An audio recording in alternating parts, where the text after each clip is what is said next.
I was on the US News and World Report looking at the tabs of the page. They had things like news, best countries, best states, healthiest communities, opinion, elections, etc. Okay, that's normal. But then you get to the tab, the racial divide. Why would racial division merit its own ongoing tab? Like dividing the country has suddenly become institutionalized. Race baiting as clickbait.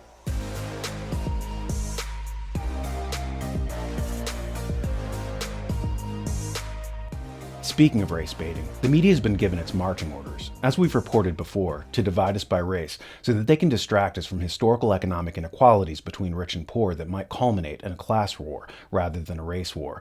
Racial division is not a threat to the system, which is why it's being promoted. The wealthy get us to fight each other rather than fighting them, which is why the Occupy Wall Street movement terrified the 1% back in 2011. After that, a new strategy was deployed to ramp up racial tension to get factions of the working class to fight each other.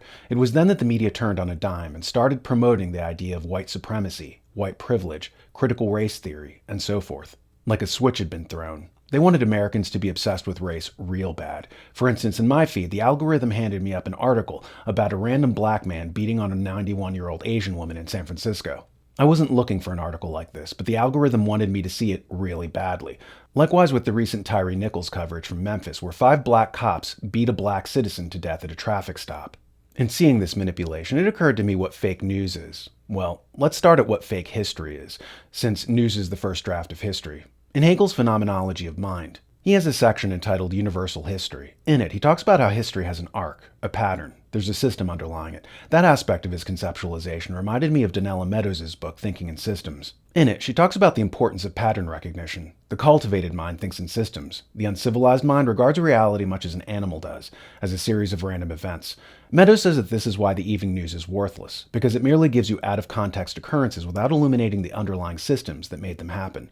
Likewise, history, like the evening news, can be written to show you the underlying events, or designed to distract you with flashy colors and twinkling lights to get you to not pay attention to the actual causal agents or actions. Hegel, like Donella Meadows, praises historians who think in systems, who see the larger patterns underlying events, and who understand the deeper mechanisms. Hegel, however, excoriates those historians, who he considers fake historians, who instead of going deeper and showing you the underlying systems, instead veer off into arbitrary anecdotes that don't really illuminate how history happens. Instead, they'll concentrate on some fringe figure instead of showing you the principles of the agents involved. Kind of like how Common Core history books spend more time on ex-slave Harriet Tubman than on George Washington. Moved by their social justice theories, these fake historians, as Hegel would see them, neglect the actual men who drove and shaped the historical period and instead focus inordinate attention on an irrelevant figure. Regardless of her otherwise commendable traits, whether Harriet Tubman lived or died wouldn't have changed early American history one iota. Whether George Washington lived or died, by contrast, would have changed everything. So to neglect Washington and to draw inordinate amounts of attention to Harriet Tubman would, to Hegel, be an example of fake history. It shows you events out of context, randomly, like how the animal experiences consciousness.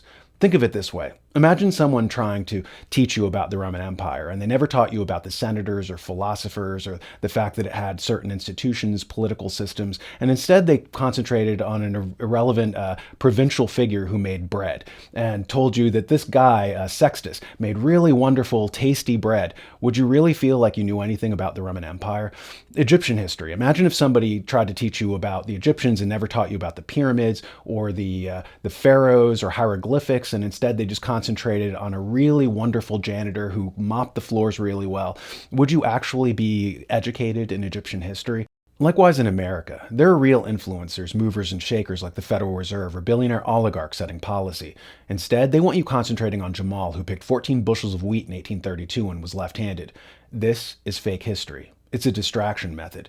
There are real events happening right now before your eyes, but like a cat with a laser light, they want you paying attention to the laser darting across the wall, and they don't want you to be able to think in systems. They want you to have the unfocused, out-of-context consciousness of a savage or an animal. And now let's veer back to the article about the 91-year-old Asian lady who was pummeled by the African American. Will the Asian lady ever affect my life? Does the black man's reprehensible behavior shed light on why my groceries are so much more expensive, or why the dollar may be in jeopardy internationally? No, these are fringe irrelevancies, and that's how you can discern fake news. Does it show you something that affects you, something that's rooted in the deeper systems of society, or is it designed to distract you with the anecdotal, the flashy, the irrelevant? We live in a world filled with fear and intimidation so that the truth won't be spoken. Presented by The New American, The Ben Armstrong Show says the things that others are afraid to say. Find information and truth to arm yourself against the lies. Watch every weekday on thenewamerican.com.